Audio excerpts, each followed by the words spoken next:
Olá, seja muito bem-vindo a mais um culto, a mais uma celebração. Hoje é domingo, dia do Senhor, dia em que juntos nos reunimos como igreja nessa comunidade, nesse espaço que criamos online para não deixarmos de congregar, para estarmos juntos. Você, irmão, irmã da Igreja da Vila Hortência, é muito bem-vindo. Você que nos assiste de outros lugares de Sorocaba, de outros lugares do Brasil e até do mundo, porque a gente está no YouTube, seja bem-vindo, que a graça, a paz do Senhor Jesus esteja sobre você, sobre sua vida, família, sobre todos aqueles que são próximos a você, e que o Senhor te abençoe e nos abençoe nesse tempo que estamos juntos para celebrarmos a vitória de Jesus Cristo. Todos os domingos, quando nos reunimos para celebrar, celebramos a vitória de Jesus Cristo sobre a morte e sobre o nosso pecado. Por isso eu quero te convidar a participar conosco desse tempo. Nós temos nos reunido todas as quintas-feiras, às 20 horas, ao vivo pelo Facebook, numa transmissão que fazemos dos nossos estudos bíblicos e um tempo de oração. Domingos, às 9h30 da manhã, temos a nossa escola bíblica. Você também está convidado a participar conosco. Todo o material que a gente grava ao vivo nessas lives depois vai para o YouTube, para o nosso canal. Você já pode se inscrever também. Eu te convido a acessar no YouTube Igreja Presbiteriana de Vila Hortência, se inscrever no nosso canal e fazer essa mensagem chegar a mais pessoas. Às 19h30, todos os domingos à noite, temos a transmissão do nosso culto.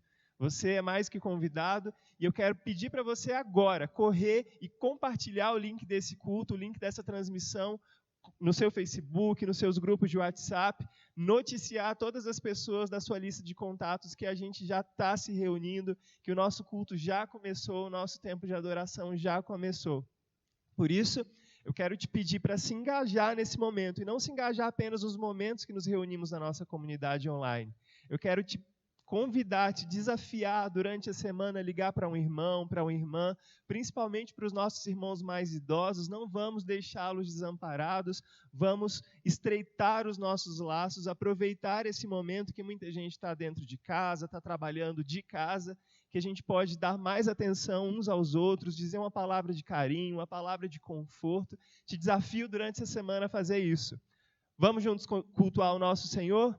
Enquanto nós cantamos, enquanto nós adoramos, enquanto lemos cada um dos textos bíblicos, eu te desafio a não ficar parado, a não ser um mero espectador, mas ser um participante desse tempo de culto. Leia os textos com a gente, por favor, cante as músicas, que são músicas que falam ao nosso coração e que trazem ao nosso coração esperança e fé.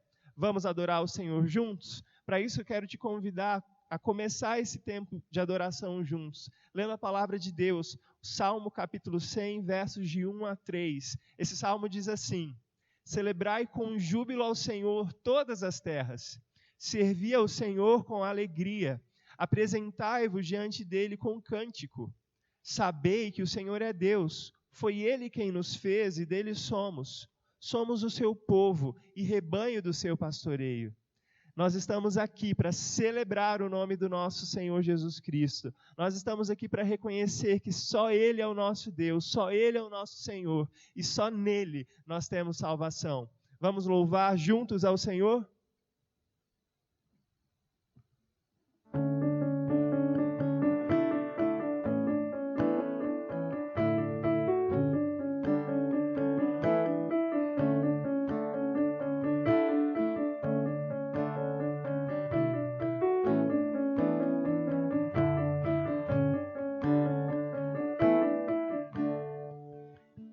Cristo nossa fé está, Ele é a força, a luz, canção, pedra angular que nos sustém na tempestade ou sequidão. Que grande amor, profunda paz, sem medo nos faz caminhar. Consolador, és tudo em nós, em seu amor tua igreja está.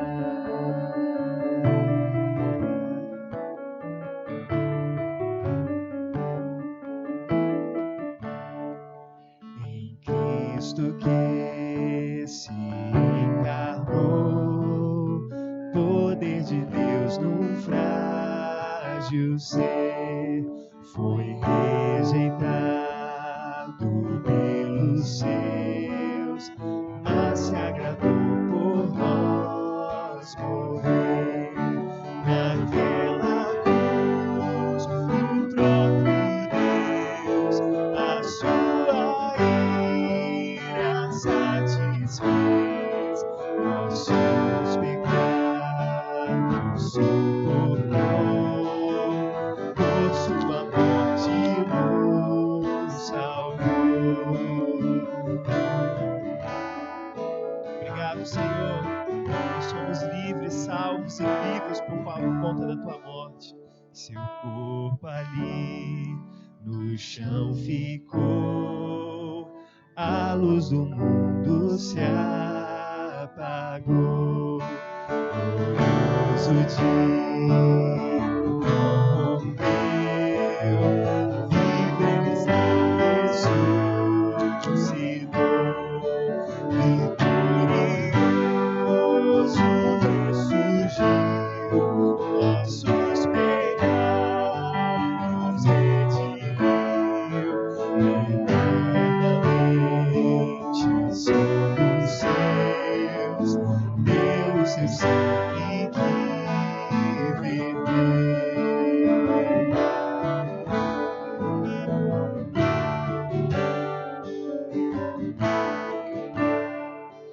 Não há mais culpa nem temor, este é o poder que nos salvou. Nosso viver entregue está a Cristo que nos guardará. Nenhuma força poderá das suas mãos nos arrancar. Enfim, eterno lar, com Cristo iremos descansar.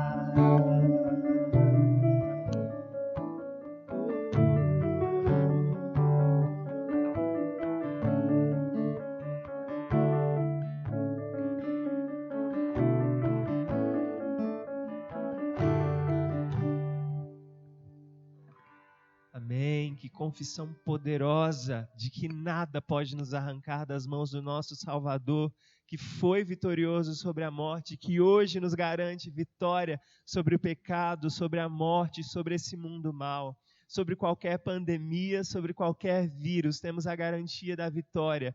Não apenas a vitória aqui na terra, porque se não experimentarmos a vitória aqui, experimentaremos a vitória que triunfa sobre a morte. Quando fecharmos os nossos olhos aqui na terra, abriremos na eternidade. É nisso que cremos.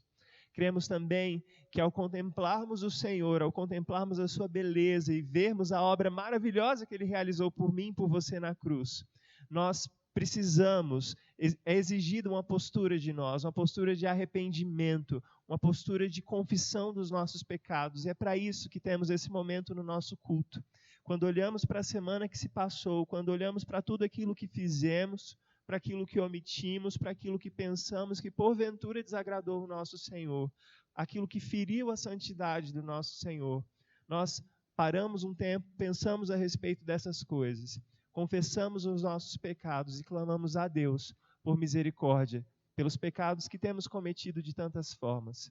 Eu queria te convidar para mais uma leitura bíblica, a leitura de Jeremias, capítulo 29, versículos de 11 a 14, até a parte A do verso 14.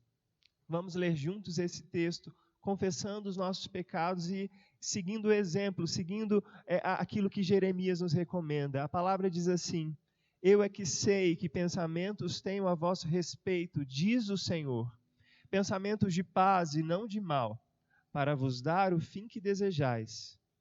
Então me invocareis, passareis a orar a mim, e eu vos ouvirei. Buscar-me-eis e me achareis quando me buscardes de todo o vosso coração. Serei achado de vós, diz o Senhor, e farei mudar a vossa sorte. É tempo de invocarmos ao Senhor, clamarmos o nome dEle, clamarmos pela presença dEle, a fim de que Ele nos ouça. É tempo de clamarmos ao Senhor, buscarmos a face dEle, reconhecendo que temos pecado, que precisamos da misericórdia dEle. Como nação, como povo do Senhor, como planeta, como seres humanos, temos pecado há tanto tempo e a medida do nosso pecado tem chegado aos olhos do nosso Deus, aos ouvidos do nosso Deus. Por isso, nessa hora, como igreja, somos convidados a olhar para a nossa semana, a olhar para nós mesmos e dizer: Senhor, misericórdia. Nós queremos te buscar e te encontrar, porque temos te buscado de todo o nosso coração, porque reconhecemos que em nenhum outro encontramos misericórdia a não ser no Senhor. Vamos, durante esse tempo, fechar os nossos olhos, confessar os nossos pecados. Feche seus olhos aí onde você está, vamos orar ao Senhor, confessando. Senhor, só Tu sabes os pensamentos que tens a nosso respeito, diz a Tua palavra. Graças a Deus, porque esses pensamentos têm sido pensamentos de paz e não de mal, para nos dar um bom fim, para nos dar um futuro certo. Obrigado, Senhor, porque as promessas que temos ao recorrer à Tua palavra são promessas de paz, um futuro de paz e um futuro promissor, não um futuro que nos traga males. Por isso, nessa hora, Senhor, confiados naquilo que a Tua palavra diz a nosso respeito, confiados nas promessas da Tua palavra, nós nos voltamos a Ti, nós buscamos a Tua face, clamamos ao Senhor pedindo que o Senhor nos ouça e nos responda, que ao Te buscar, Senhor, nós possamos Te encontrar, porque Te buscamos de todo o nosso coração, e nessa hora de todo o coração, Senhor, reconhecemos que temos pecado contra Ti, tem misericórdia de nós, tem misericórdia das nossas transgressões, dos nossos pecados, da nossa maldade. Deus, tantas vezes julgamos as pessoas, tantas vezes tratamos mal aqueles que amamos, tantas vezes fazemos acepção de pessoas. Tem misericórdia de nós, Senhor.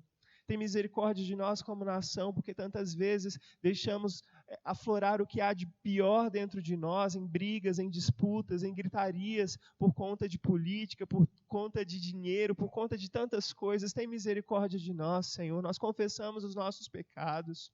Confessamos os pecados que cometemos por meio de pensamentos impuros a respeito de nós mesmos, pensamentos impuros a respeito dos nossos irmãos. Tem misericórdia, ó Deus, faz mudar a nossa sorte, é o que te pedimos em nome de Jesus.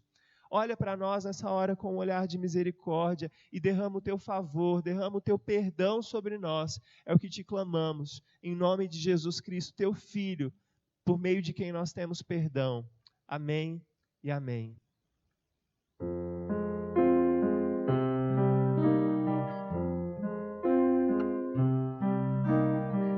Se em sofrimento te causei, ó Deus, e a meu exemplo fraco tropeçou,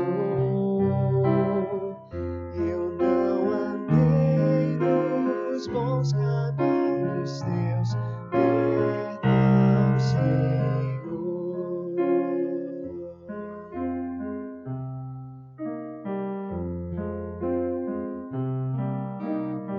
Se em vão e fútil foi o meu falar, e amor ao meu irmão não demonstrei, ao sofredor eu não quis ajudar, perdão, Senhor.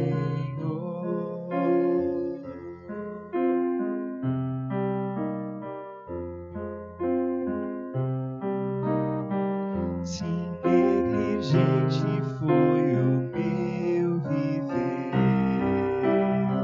sem me dispor a pelejar por Ti, e firme em Teu trabalho eu não quis ser, perdão, Senhor.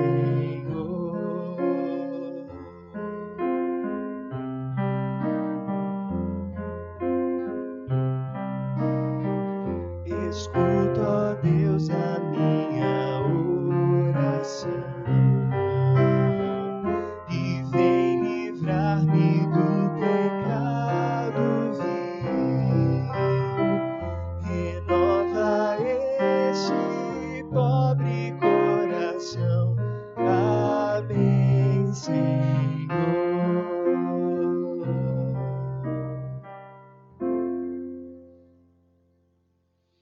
Amém. Depois de recebermos o perdão pelos nossos pecados, depois de vermos o nosso pobre coração renovado pela presença viva, que é o Espírito Santo dentro de nós, somos convidados a expressar a nossa gratidão.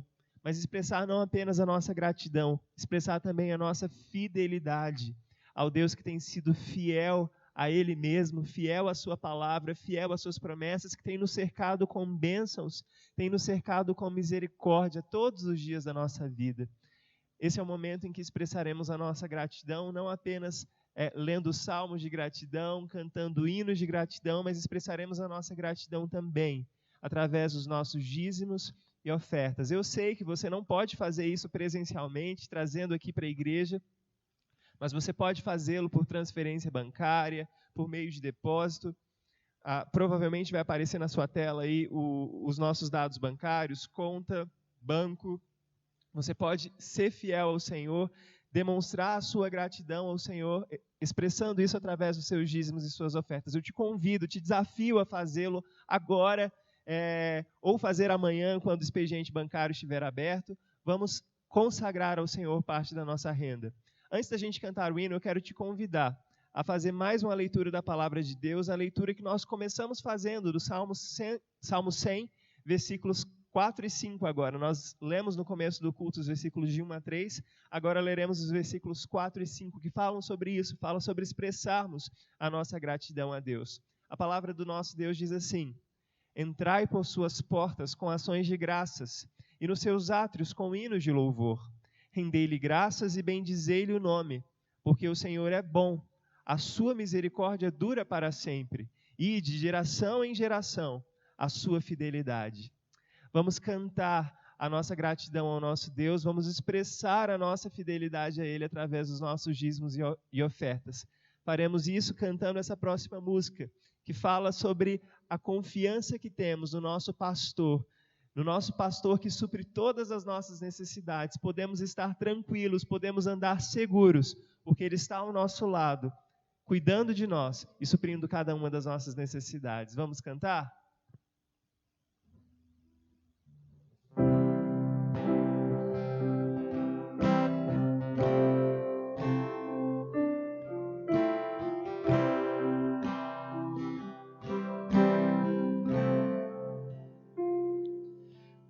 Pastor é o Senhor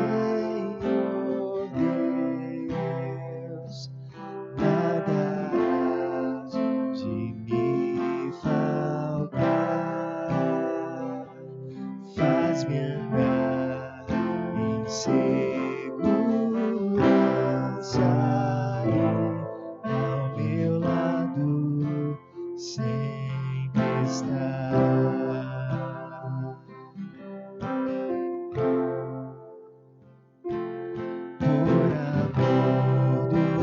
Seu nome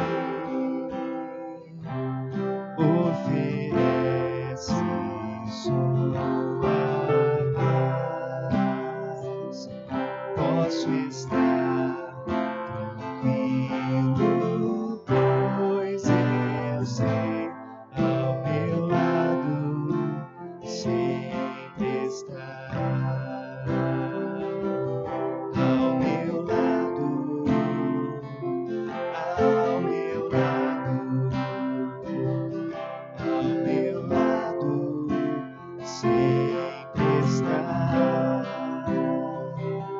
Sempre perto, sempre amigo,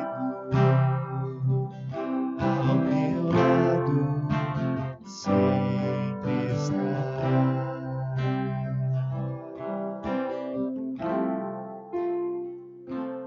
Mesmo quando atravesso noites frias do meu lar, tenho paz, pois sei que o meu pastor ao meu lado sempre está. Ao meu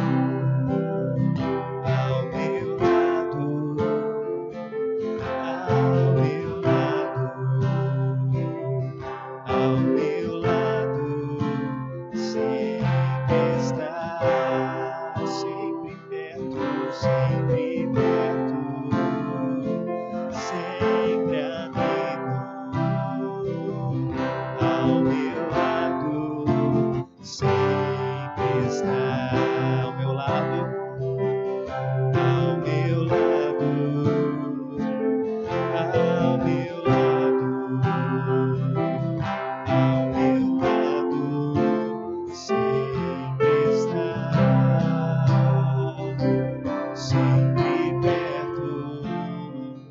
sempre amigo, ao meu lado sempre está.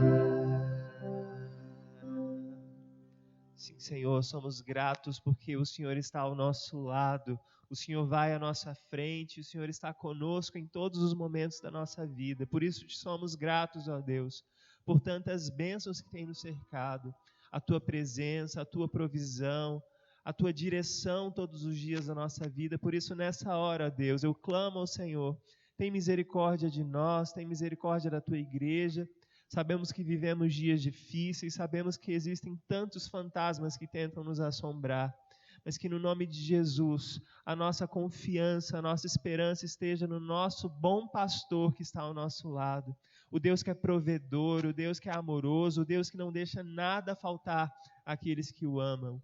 Senhor, ajuda-nos a colocar os nossos cuidados, ajuda-nos a depositar, ó Deus, as nossas preocupações sobre o Senhor, que não falte alimento, que não falte provisão sobre cada lar representado aqui, Deus, que no nome de Jesus haja provisão da parte do Senhor, que os nossos celeiros sempre estejam em abundância, para que possamos compartilhar com aqueles que têm menos que nós. Nós te pedimos isso em nome e por amor de Jesus Cristo. Senhor, te pedimos também que o Senhor esteja com o conselho da nossa igreja, que o Senhor esteja com aqueles que administram esse dinheiro, cada dízimo, cada oferta, que no nome de Jesus isso seja usado para a glória do Senhor, que seja revertido para o bem da tua casa e para o crescimento do teu reino aqui na terra. Abençoa-nos, é o que te pedimos em nome de Jesus Cristo. Amém e amém. Irmãos, nós vamos agora para a nossa mensagem, vamos compartilhar a palavra de Deus nessa série que nós já temos estudado já há algum tempo, a série Identidade, a saga de Jesus rumo à cruz do Calvário. E nessa série nós já vimos alguns textos do Evangelho de Marcos, textos pelos quais nós temos passeado durante essa saga, durante essa jornada rumo ao Calvário junto com Jesus. No dia 1º de março nós vimos a identidade secreta que o Pai revelou quando Jesus foi batizado ali no Jordão. Esse é o meu Filho amado em quem tenho prazer. No dia 8, nós vimos a identidade conhecida de Jesus. Por várias vezes no Evangelho de Marcos, nós vemos que Jesus expulsa demônios e esses demônios reconhecem que Jesus é o Filho de Deus, mas eles não podem falar para ninguém. Jesus dá um cala-boca nos demônios e manda eles ficarem quietos. No dia 15, nós vimos a identidade investigada.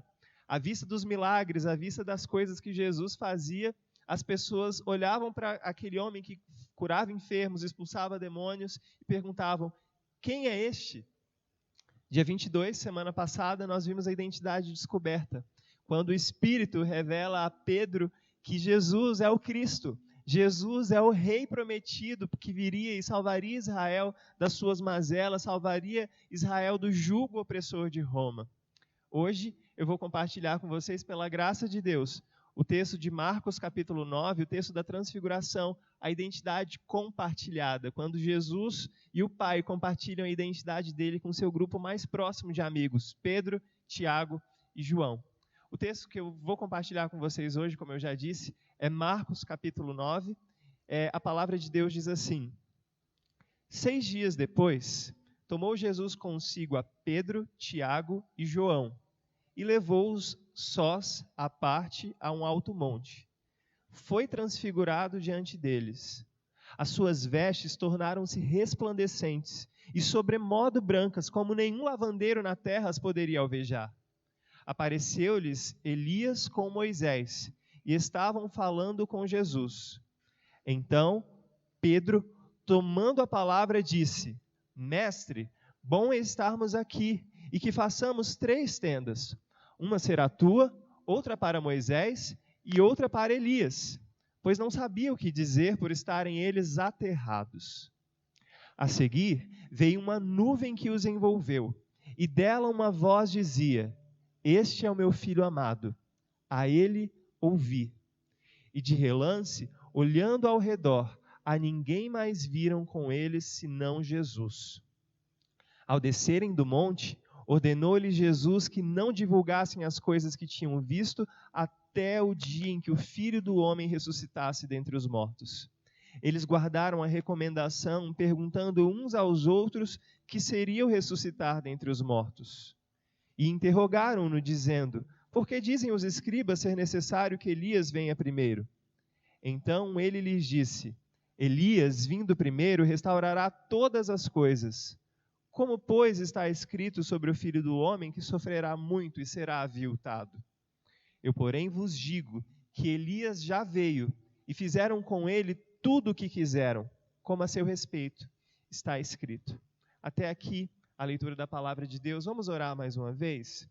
Senhor, essa é a tua palavra, ela foi lida, e agora eu peço ao Senhor que o Senhor me ajude a compartilhá-la com os meus irmãos, que no nome de Jesus, o teu Espírito que é poderoso, quebre todas as barreiras em mim, todas as barreiras no coração, nos ouvidos dos meus irmãos, que o teu Espírito quebre as barreiras, ó Deus, da frieza que muitas vezes a tecnologia traz, mas que no nome de Jesus, Deus, o compartilhar da tua palavra que é viva, que é eficaz, que é mais afiada do que uma espada de dois gumes, que ela penetre os nossos corações, as nossas mentes, causando divisão dentro de nós, a ponto de reavaliarmos a nossa vida, reavaliarmos os nossos caminhos e nos voltarmos ao Senhor.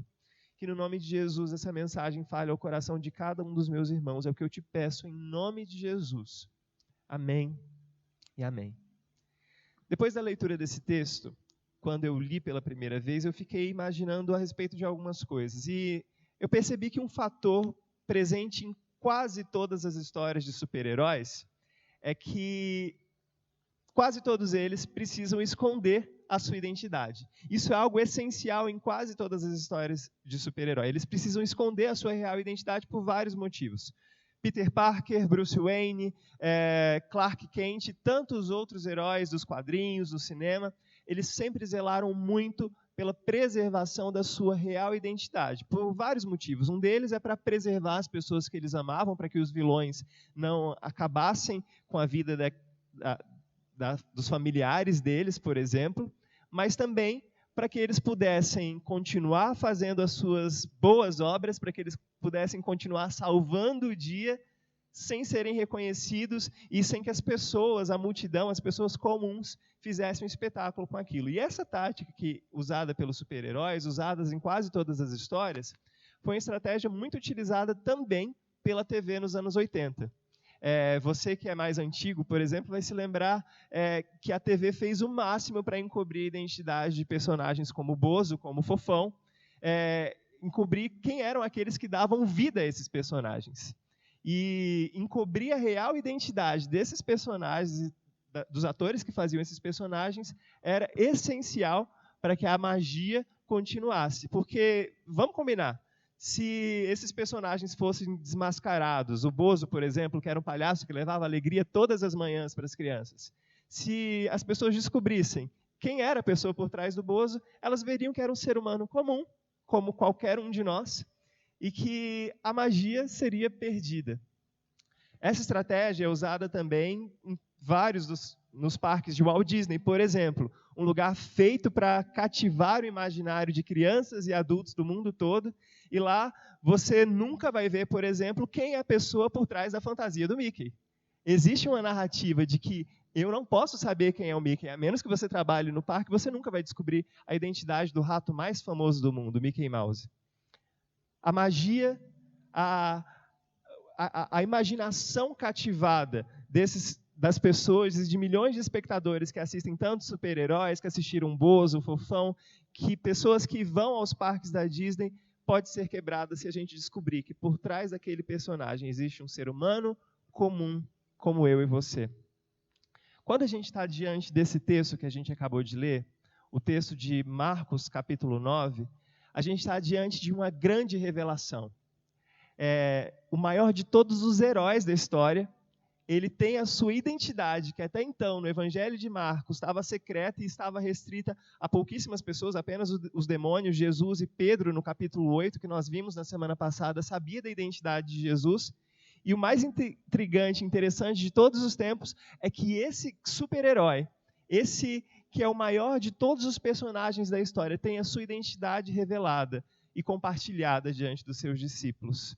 Porém, o efeito que isso causa nos discípulos, naqueles que assistiam a essa grande revelação, não era o desencanto como aconteceria se nós descobríssemos, por exemplo, quem é o personagem, o ator por trás do Mickey.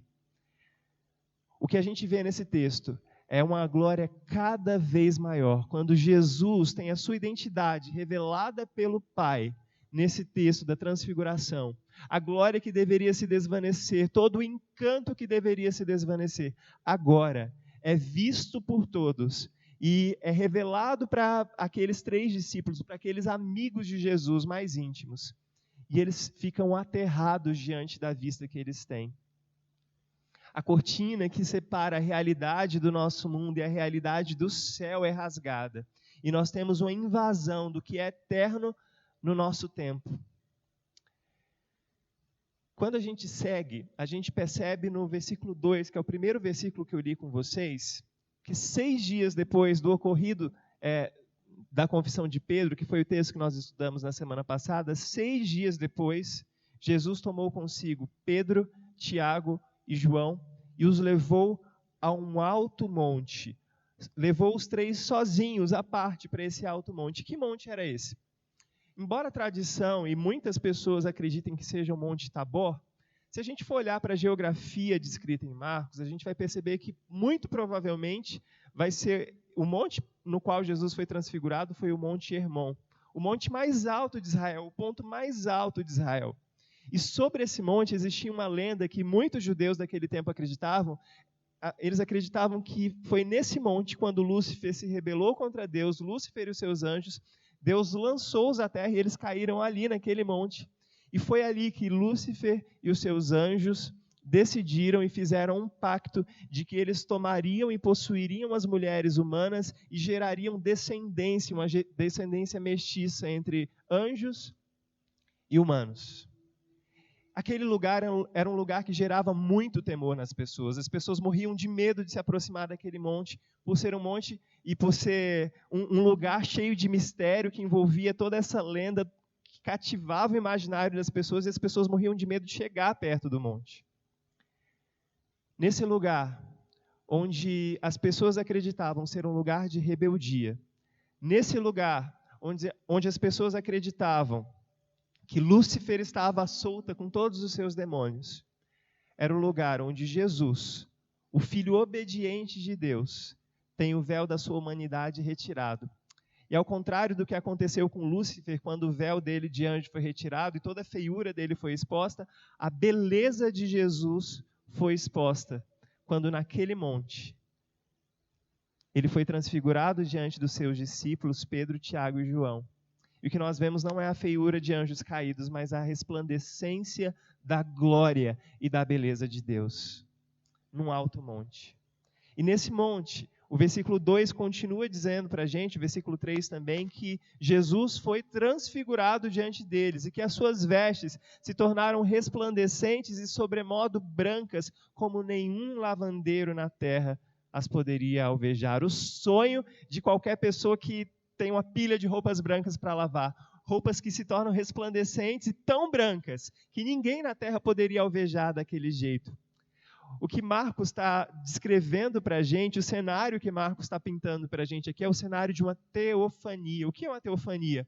A teofania é uma manifestação sobrenatural da presença e da glória de Deus. Isso aconteceu por algumas vezes, algumas poucas vezes no Antigo Testamento. E nesse monte, o Monte da Transfiguração, o Monte Hermon, é feita uma alusão à glória de Deus que foi revelada a Moisés no Monte Sinai, lá no deserto, quando o povo de Deus estava a caminho da Terra Prometida. Porém, o que estava acontecendo agora era algo muito maior do que tinha acontecido antes com Moisés. O véu da humanidade de Jesus estava sendo retirado e nós, os seres humanos, Tiago, Pedro e João, poderiam ver a glória do seu mestre. Moisés que desceu daquele monte e por vários dias ele teve que usar um véu porque o seu rosto brilhava, tamanha era a glória de Deus. Agora Jesus estava tendo o seu véu retirado e a sua resplandecência brilhava sobre os olhos de Pedro, Tiago e João e eles podiam ver a resplandecência do seu mestre. E é muito interessante que no texto de Êxodo, capítulo 24, que é o texto correspondente que conta essa história de Moisés para a gente, nós vimos que durante 7 dias, vozes de trovão, relâmpago, balançavam o monte do Sinai. No 7º dia, Deus chama Moisés para subir no monte. Moisés fica ali por 40 dias, recebendo do Senhor a lei, recebendo do Senhor as instruções, e aos olhos dos israelitas a glória do Senhor parecia como um fogo. Agora, a glória do Jesus revelado aos seus discípulos era resplandecente de tal forma que parecia que as suas vestes, de tão brancas, haviam sido alvejadas como nenhum outro lavandeiro na terra conseguiria alvejar. Nesse monte da transfiguração, a gente vê também, conforme o versículo 4 nos mostra, de que alguns antecessores de Jesus apareceram naquele monte. Elias e Moisés apareceram, e ao aparecerem, o versículo 4 diz para a gente que eles estavam falando com Jesus. Moisés representava a lei. Elias, o maior dos profetas, representava os profetas. A aparição tanto de um quanto de outro, Elias e Moisés, sinalizava que o reino de Deus finalmente havia chegado. A chegada do fim dos tempos agora era uma realidade, e o fim dos tempos foi inaugurado por Jesus quando a sua glória foi revelada ali no Monte da Transfiguração. O reino de Yahvé, que havia sido prometido há tanto tempo para o seu povo, agora chegava de forma definitiva, conforme a profecia que Malaquias, tantos anos antes, havia profetizado. Você pode ler o capítulo 4 de Malaquias na sua casa, mas nesse texto havia algumas promessas de que nenhuma raiz, nenhum galho sobraria, mas aqueles que reverenciam o nome do Senhor, aqueles que esperam no Senhor, esses veriam o sol da justiça brilhar, e Jesus agora brilhava tão forte como o sol naquele monte. A glória de Jesus era vista, a presença de Moisés e de Elias naquele monte significavam que tanto a lei quanto os profetas testificavam, falavam a respeito de um rei que viria. E Jesus, ao chegar, está conversando ali naquele monte com Moisés e com Elias, como símbolo de que agora sim, a resplandecente glória de Deus se tornou uma realidade entre nós. Se tornou uma realidade entre os seres humanos, e esse rei traz cura em suas asas como o sol da justiça de Malaquias. Esse rei que chegou vai acabar com aqueles povos que nos subjugam, com aqueles povos que nos oprimem. O tempo da libertação do povo de Deus chegou. Esses dois antecessores, Moisés e Elias, que aparecem e falam com Jesus no Monte da Transfiguração, eles também apontam não apenas para a chegada do reino de Deus, mas apontam para uma segunda coisa, que era para aquilo que Jesus, a partir dali, iria enfrentar, que era a rejeição. Tanto Moisés quanto Elias, além de testificarem a respeito do reino que viria, eles testificavam também a respeito do sofrimento que Jesus sofreria. Isso fica muito claro para a gente na pergunta que os discípulos fazem para Jesus e na resposta que Jesus dá aos seus discípulos nos versículos de 11 a 13. Diz assim: e interrogaram-no dizendo: por que dizem os escribas ser necessário que Elias venha primeiro? Então ele lhes disse: Elias, vindo primeiro, restaurará todas as coisas. Como, pois, está escrito sobre o Filho do Homem, que sofrerá muito e será aviltado? Eu, porém, vos digo que Elias já veio, e fizeram com ele tudo o que quiseram, como a seu respeito está escrito. Moisés havia sofrido a rejeição dos seus. Elias havia sofrido a rejeição dos seus. E agora o que a gente vê é que Elias, que foi conhecido no seu tempo como sofredor e como mártir, e Moisés, que tinha sido rejeitado como emissário de Deus, quando ambos aparecem para Jesus, a gente percebe que o caminho de sofrimento de Jesus, o caminho que tanto Jesus quanto os seus discípulos deveriam trilhar a partir dali, já havia sido trilhado por servos de Deus no passado. E a gente vê que João Batista, o último dos profetas, foi comparado ao maior deles, Elias. João Batista foi aquele preparador de caminho, que preparou não apenas o caminho para o ensino e para a pregação do Senhor Jesus, mas foi aquele que preparou o caminho para o sofrimento de Jesus, tendo João Batista sofrido também. O caminho que Jesus trilharia, o caminho que os discípulos de Jesus trilhariam a partir dali seria um caminho de sofrimento, assim como os dos servos de Deus no passado, Moisés, Elias e João Batista. Diante disso, a gente vê uma proposta, a proposta que Pedro faz.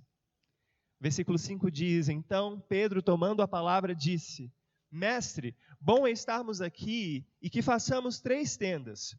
Uma será tua, outra para Moisés e outra para Elias. Pois Pedro não sabia o que dizer, por estarem eles aterrados. Naquele momento de êxtase espiritual, diante da visão de tamanha glória como a glória de Jesus que estava sendo revelada, Pedro, mais uma vez, como foi no capítulo anterior, quebra o silêncio, e não quebra apenas o silêncio, quebra todo o clima daquele momento, e Pedro propõe que eles façam ali 3 tendas. Fazer 3 tendas ali, como Pedro propôs, era, na verdade, uma forma deles celebrarem a chegada desse reino que estava chegando para eles. Porém, transformar aquele lugar num centro de peregrinação, onde todas as pessoas viriam celebrar a vinda do reino, quebraria toda a lógica do Cristo e da missão que Cristo tinha, porque não existe vitória sem cruz. Não existe vitória, não existe chegada do reino sem o cumprimento da missão do Messias desse reino. Não existe reino sem cruz. Antes de desfrutarmos os benefícios do reino, é necessário trilharmos o caminho de dor e sofrimento pelo reino, assim como os antepassados de Jesus, Moisés, Elias e João Batista, trilharam esse caminho de dor, esse caminho de sofrimento. Depois da proposta de Pedro de fazerem 3 tendas ali para que eles celebrassem a chegada do reino, antes mesmo que Jesus passasse pelo sofrimento, passasse pela morte, Deus aparece com a sua voz na cena, como o versículo 7 conta para a gente.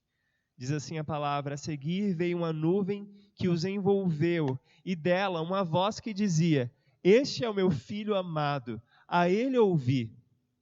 E de relance, olhando ao redor, a ninguém mais viram com eles senão Jesus. Da mesma forma que no batismo, ouviu-se a voz do Pai dizendo que Jesus era o seu Filho amado, em quem ele tinha prazer. Agora, a mesma voz aparecia novamente para Jesus. Se da primeira vez, no batismo, a voz que se ouvia do céu serviu para encorajar Jesus e dar força, dar gás para Jesus cumprir a sua missão, que era anunciar as boas novas, curar enfermos, expulsar demônios. Agora, essa segunda vez que a voz de Deus aparece falando para Jesus: esse é o meu filho amado. Essa segunda vez que Jesus precisa ouvir novamente: tu és o meu filho amado. Serve para que ele tenha coragem e força suficiente para enfrentar a sua maior missão, a cruz. Assim como o ensino de Jesus e os seus milagres foram rejeitados por muitas pessoas, agora Jesus seguiria para o rumo final, a viagem final dele a Jerusalém, onde ele seria mais uma vez rejeitado. Se na primeira parte do evangelho a gente vê Jesus pregando em várias cidades e as pessoas rejeitando Jesus, agora Jesus estava se dirigindo para Jerusalém para sofrer a sua rejeição final, quando os fariseus, mestres da lei, os religiosos e o seu próprio povo o rejeitaria e o mandaria até a cruz.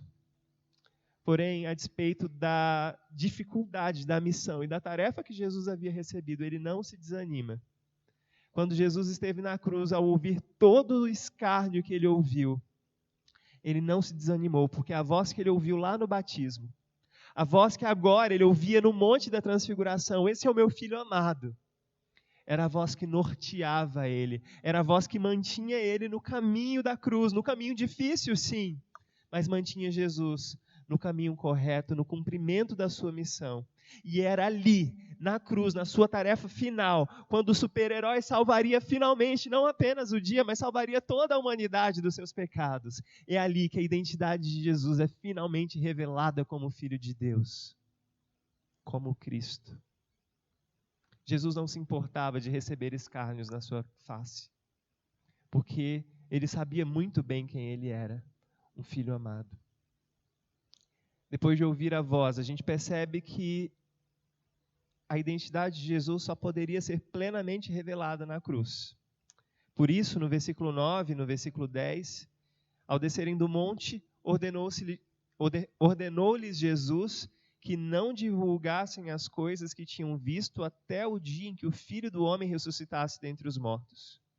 E eles, os discípulos, Pedro, Tiago e João, guardaram a recomendação, perguntando uns aos outros o que seria ressuscitar dentre os mortos, para vocês perceberem como os discípulos ainda não faziam ideia de qual era a missão de Jesus, mas Jesus sabia muito bem, por isso ele fala, não revelem ainda essa identidade que hoje foi compartilhada com vocês.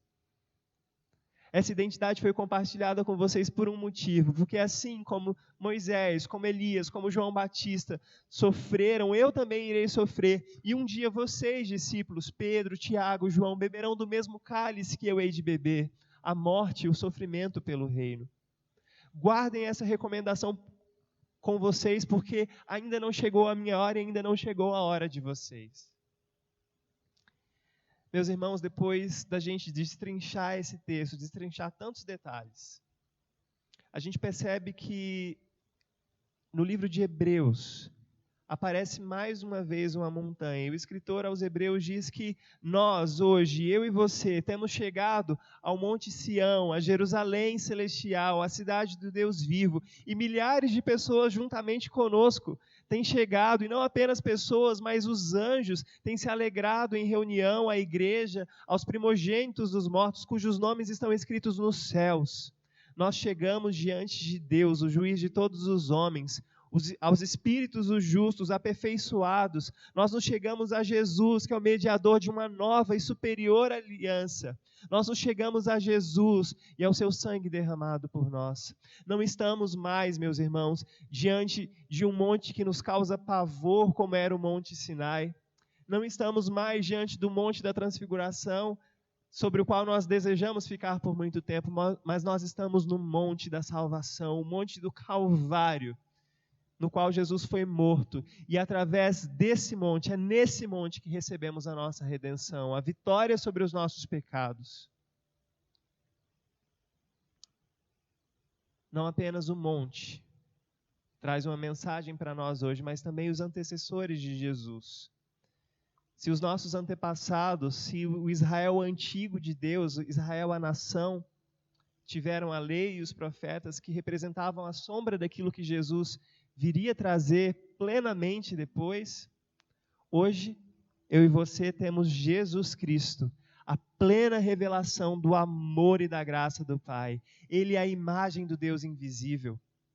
Cristo é o nosso padrão, é a Ele que devemos ouvir, são os passos de Cristo que devemos seguir, não profetadas que pastores, bispos, pretensos apóstolos tentam dar na gente.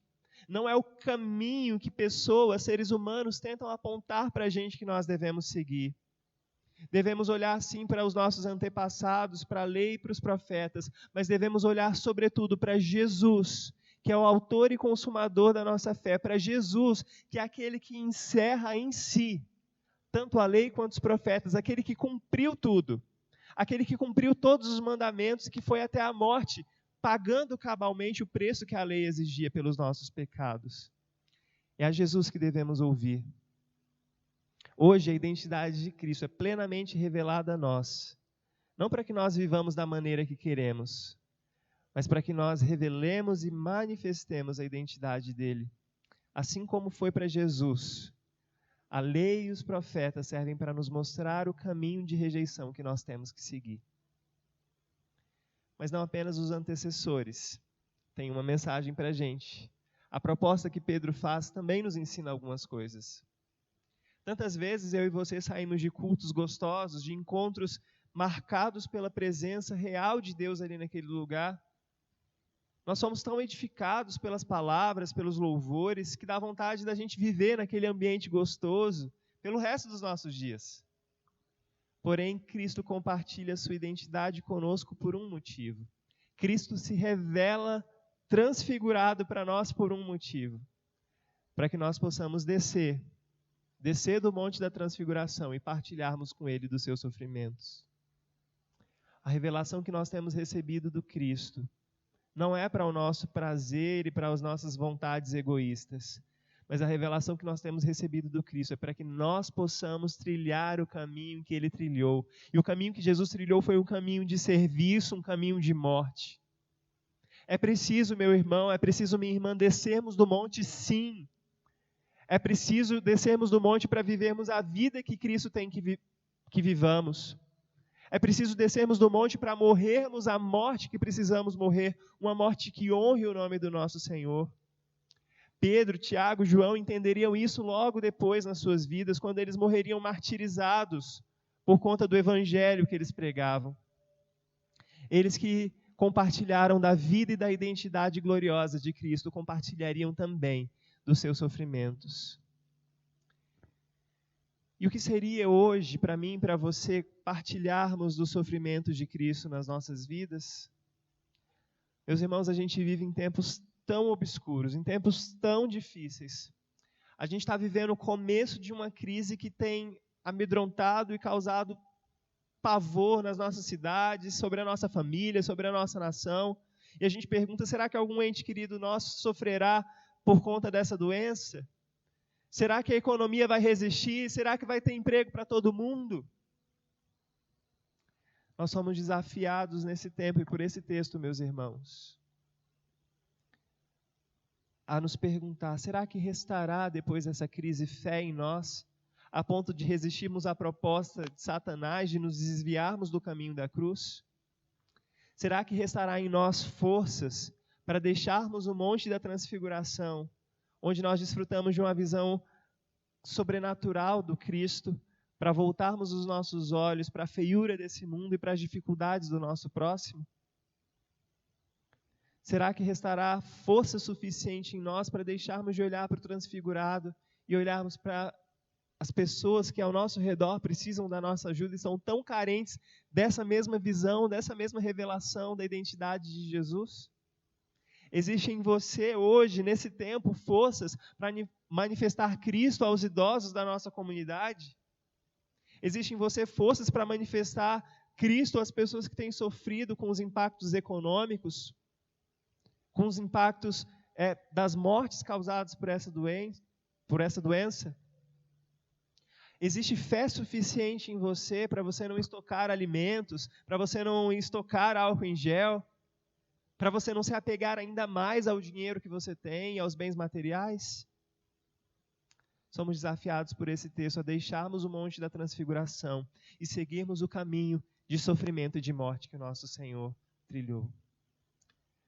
Mas se o monte tem uma lição para nos dar, se a voz que ouvimos no monte tem uma lição para nos dar, a voz do Pai tem uma lição para nosso coração hoje. Todas as vezes que nós recebemos do Pai uma revelação da nossa identidade, essa revelação que o Pai nos dá tem o objetivo de nos fortalecer para uma missão. No começo do Evangelho de Marcos, no batismo, a missão de Jesus era ensinar, curar, pregar, expulsar demônios. Mas agora a missão de Jesus era morrer. Todas as vezes que eu e você temos uma revelação do Cristo, nós somos convidados a ver na identidade do Filho amado a nossa identidade também como filhos amados, para que possamos sofrer. E é a voz do Pai que nos diz que somos filhos amados, que nos dá forças para subirmos a montanha, descermos da montanha e morrermos, entregando a nossa vida por amor de Cristo, por amor do reino que Ele veio manifestar. Que em você haja fé, que em você haja forças para manifestar o Cristo. Essa é a minha oração, em nome de Jesus. Que Deus te abençoe e que você tenha forças para manifestar o Cristo em todas as áreas e todos os dias da sua vida. Vamos orar mais uma vez? Senhor, obrigado pela Tua palavra. Nós te agradecemos porque ela é viva e ainda hoje fala aos nossos corações. Por isso eu te peço, abençoa cada um dos meus irmãos que estão nessa transmissão, me assistindo, que no nome de Jesus o Teu Espírito Santo cative o coração deles, que o Teu Espírito Santo os mova à ação que o Teu Espírito Santo nos convença a sairmos de um lugar confortável para trilharmos o caminho de Cristo, que é o caminho de sofrimento. Que olhemos para os nossos antepassados e sigamos o caminho deles, que é o caminho de entrega, de renúncia, que é o caminho da cruz. Ajuda-nos, ó Deus. É o que te pedimos em nome de Jesus, e que à medida que caminhamos com Cristo transfigurado, a nossa imagem seja transformada à imagem dele, para que possamos refletir essa imagem a todos quantos convivem conosco, para todos quantos precisam dessa luz brilhando em suas vidas. É o que eu te peço em nome de Jesus. Irmãos, recebam agora a bênção. Que a graça do nosso Senhor Jesus Cristo, que o amor de Deus, o nosso eterno e bom Pai, que a comunhão, as consolações e o poder do Divino Espírito Santo repousem sobre você hoje, sobre todo o povo de Deus, espalhado em toda a face da terra, em todos os tempos, agora e para todos sempre. Amém e amém. Deus te abençoe e até o nosso próximo encontro, se Deus quiser. Não se esqueça, temos encontros às quintas-feiras, às 20 horas, domingo, às 9h30 da manhã e às 19h30. Permaneça conosco na comunidade online. Deus te abençoe e até mais.